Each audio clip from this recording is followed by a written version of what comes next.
Hello students and all my dear viewers, you all are welcome to Mishra Sir classes of English. Particularly in this class today I am going to just teach you a very interesting story of ICSE syllabus, and the name of the story is A Face in the Dark. Actually this story has been written by Ruskin Bond, an Indian writer but of English descendant. He has very great name in English literature. He has written so many stories and very popular among the children and as well as among the adults. Particularly in this story, A Face in the Dark, he has tried to create a situation of horror. So we may call this a horror story, A Face in the Dark.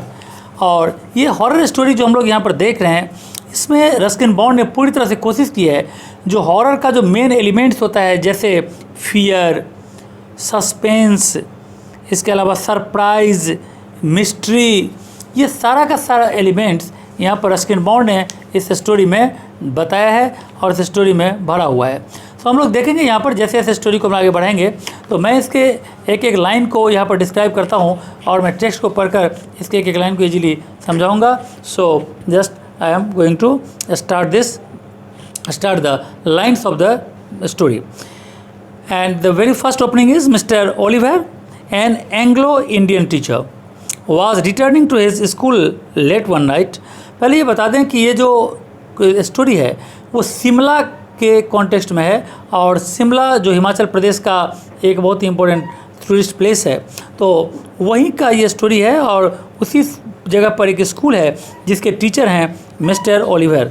ये एक Anglo Indian teacher हैं और प्रत्येक रात इनका एक तरह से रूटीन है कि ये लेट नाइट में शिमला बाज़ार से अपने स्कूल में आते हैं.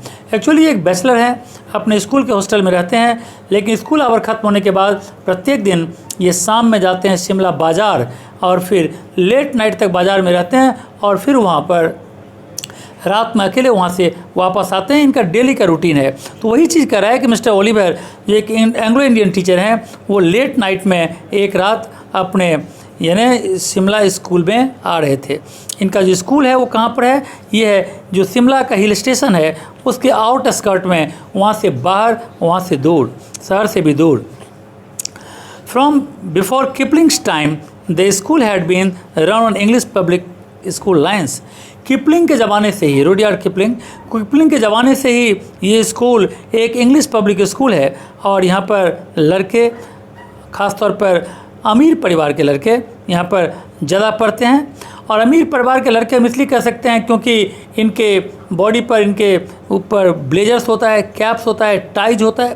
तो ये कैप लगाना, टाई लगाना, ब्लेजर लगाना, ये सब चीज़ अमीर परिवार के लड़के ही अफोर्ड कर सकते हैं. That's why it is said that the most of them from wealthy Indian families. अमीर घराने के बच्चे ही यहाँ पर ज़्यादातर पढ़ते हैं.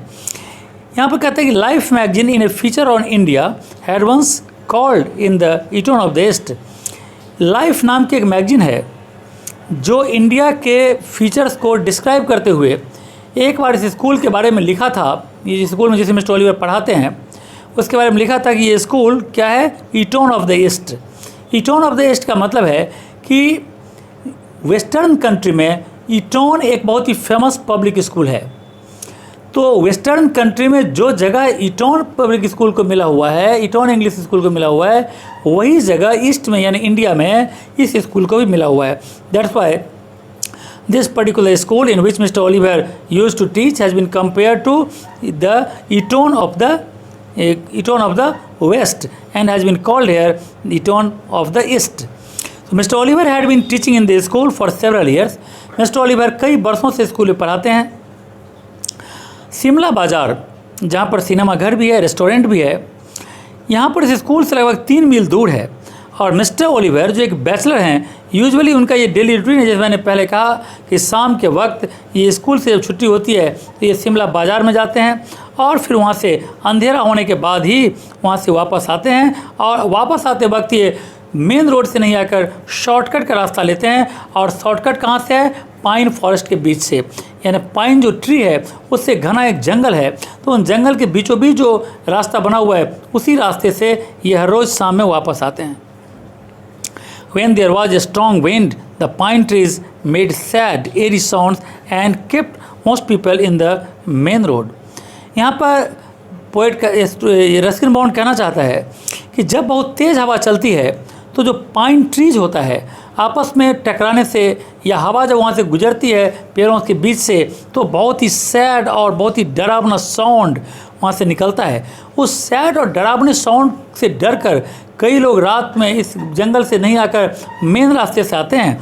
But mister Oliver was not a nervous और इमेजिनेटिव मैन, लेकिन मिस्टर ओलिवर घबराने वाले व्यक्ति नहीं थे, ये नर्वस पर्सन नहीं थे और इस तरह की काल्पनिक बातों में, भूत प्रेत वगैरह की बातों में ये विश्वास करने वाले व्यक्ति भी नहीं थे।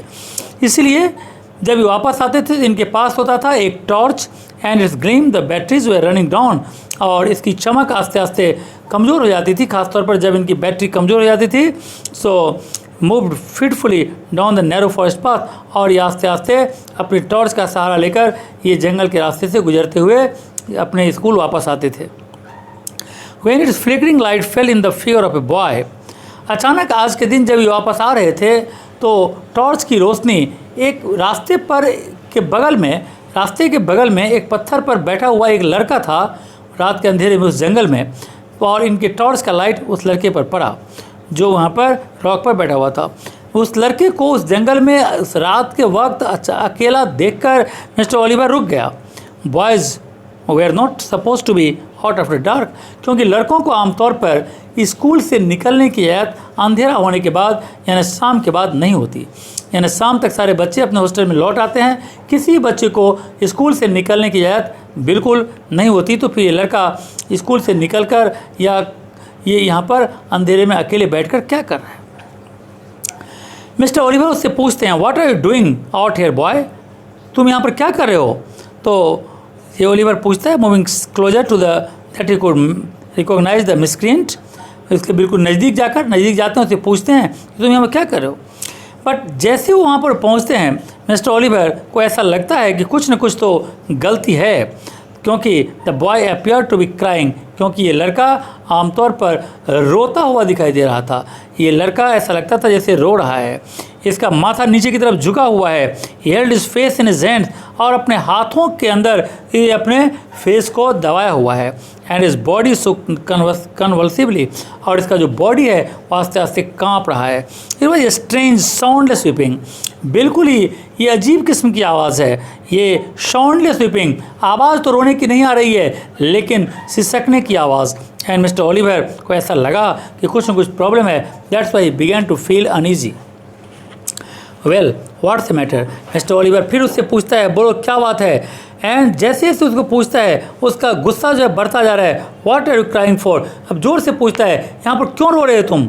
The boy would not answer to look up, लड़का अपना माथा ऊपर नहीं उठाता और कोई जवाब ही नहीं देता है, लेकिन उसका बॉडी जो है वो पूरी तरह से यानी साइलेंट सॉबिंग के कारण, यानी चुपचाप सिसकने के कारण हिल रहा है। कम ऑन बॉय, फिर मिस्टर ओलिवर उस लड़के से कहता है, come on, you should not be out here at this hour, तुम्हें रात के वक्त यहाँ पर हॉस्टल से बाहर यहाँ नहीं आना चाहिए था। तुम मुझे बताओ कि तुम्हें क्या ट्रबल है, मेरी तरफ देखो, ऊपर देखो। जैसे ही टीचर ने कहा कि ऊपर देखो, द बॉय लुक्ड अप, तो ये लड़का ऊपर की तरफ देखा, यानी जो उसका माथा जो अपने हाथ में डाला हुआ था ऊपर उठाया। He took his hands from his face, और अपना हाथ अपने फेस पर से हटाया, and looked up at his teacher, और अपने टीचर की तरफ देखा। जैसे ही टीचर की तरफ देखा, light from mister Oliver's torch fell on the boys face, mister Oliver के टॉर्च का लाइट इस लड़के के चेहरे पर पड़ा। If you could call it A face, अगर तुम इसको चेहरा कह सकते हो तो। इस पर जो पड़ा, जब टॉर्च का लाइट उसके चेहरे पर पड़ा तो मिस्टर ओलिवर ने क्या देखा। मिस्टर ओलिवर ने देखा कि उसके चेहरे पर न तो कोई आंखें हैं, न कान है, न नाक है, और मुंह भी नहीं है। तो एक ऐसा चेहरा जिसमें कि कान न हो, नाक न हो और मुंह न हो, तो क्या उसे हम फेस कह सकते हैं। बस it was just a round smooth head, ये गोल एक स्मूथ हेड था विथ ए स्कूल कैप, लेकिन माथे पर स्कूल कैप लगा हुआ था। And that's where the story should end, और यहीं पर ये स्टोरी खत्म हो जानी चाहिए।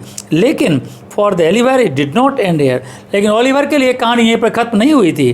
द टॉर्च फेल, उसके हाथ से टॉर्च नीचे गिर गया, उसका हाथ बिल्कुल कांप रहा था। वो एक तरह से टर्न एंड स्क्रैम्बल डाउन, वो पीछे मुड़ा और डर से, जो कभी भूत प्रेत में विश्वास नहीं करता था, वो डर गया टीचर, और वहाँ से भागा।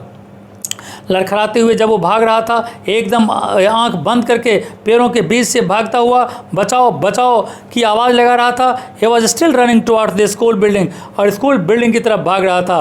तभी उसने देखा कि एक लालटेन हाथ में लिया हुआ, लालटेन को झुलाता हुआ उस रास्ते के बीच से कोई आदमी आ रहा है। Mister Oliver stumbled up to the watchman, ये एक्चुअली वो आदमी हाथ में लालटेन लिया कोई और नहीं बल्कि वॉचमैन था। मिस्टर ओलिवर जाते जाते उससे टकरा गया और अपनी सांस रोकते हुए, वो सांस किसी तरह बहुत मुश्किल से सांस ले रहा था। उस वॉचमैन ने पूछा, व्हाट इज इट साहेब, साहिब क्या हुआ क्या हुआ? Has there been an accident, क्या कहीं कोई एक्सीडेंट तो नहीं हुआ? व्हाई आर यू रनिंग, आप ऐसे भाग क्यों रहे हो? तो ये टीचर कहता है, mister Oliver, I saw something horrible, मैंने कुछ भयानक चीज़ देखा है। A boy weeping in the forest, एक लड़का जंगल में रो रहा है। मैंने रोते हुए एक लड़के को देखा है, और वो लड़का का कोई फेस नहीं था। लड़का रो तो रहा था लेकिन लड़के का कोई फेस ही नहीं था। नो फेस साहेब, तो वॉचमैन कहता है कि क्या कोई फेस नहीं था? तो ओलिवर कहता है, no eyes, nose, mouth, nothing, कुछ भी नहीं था। Do mean it was like this Saheb?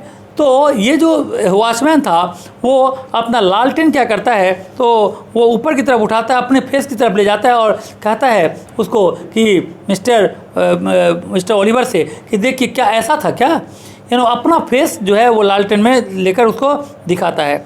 Watchman को भी न तो आंखें थी न कान थी, और फेस का कोई फीचर उसके चेहरे पर नहीं था, नॉट इवन एब्रो, यहाँ तक कि एब्रो भी नहीं था।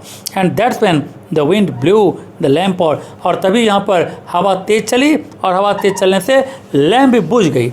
लैम्प बुझ गई तो अब कैसा कंडीशन रहा होगा। स्टोरी यहीं पर एंड हो जाता है, लेकिन स्टोरी के एंड होने के साथ ही यानी मिस्टर ओलिवर का क्या होता है ये तो नहीं बताया गया, और वो लड़का कौन था ये भी नहीं होता। मिस्टर ओलिवर तो भागकर किसी तरह अपने घर आ जाते हैं, और ये लड़का कौन था, कहाँ से आया, अगर इसको हम देखें तो सिर्फ हम यही कह सकते हैं कि ये लड़का हो सकता है कि कोई स्कूल का कोई बच्चा ही हो, जो मिस्टर ओलिवर को शरारत के लिए या उनसे शरारत करने के लिए वहाँ पर इस तरह कोई मास्क लगा करके बैठा हो, वॉचमैन से मिल करके उसने ऐसा कोई ट्रिक किया हो सकता है कि मिस्टर ओलिवर को रात में वहाँ पर जो डेली वो आते थे वहाँ पर उनको सबक सिखाने के लिए ऐसा किया गया हो। सो ये यानी ऑडियंस के ऊपर ही छोड़ दिया गया है। तो इस तरह ये स्टोरी यहीं पर ख़त्म हो जाती है, और ये पूरी उम्मीद है कि तुम्हें ये स्टोरी काफ़ी इंटरेस्टिंग और अच्छी लगी होगी। अगर तुम्हें अच्छा लगा हो तो इसे लाइक करना और शेयर करना, और अभी तक इस चैनल को सब्सक्राइब न किया हो तो ज़रूर करना, क्योंकि इस चैनल में तुम्हें ICSE से रिलेटेड सारे के सारे चैप्टर्स, इंग्लिश से रिलेटेड और ज्योग्राफी से रिलेटेड, हिस्ट्री से रिलेटेड, तुम्हें सारे के सारे वीडियोज़ यहाँ पर मैथ से रिलेटेड मिलते रहेंगे। तो इस तरह से तुम्हें हमारे लिए काफ़ी यूज़फुल है। So okay, thank you and God bless you.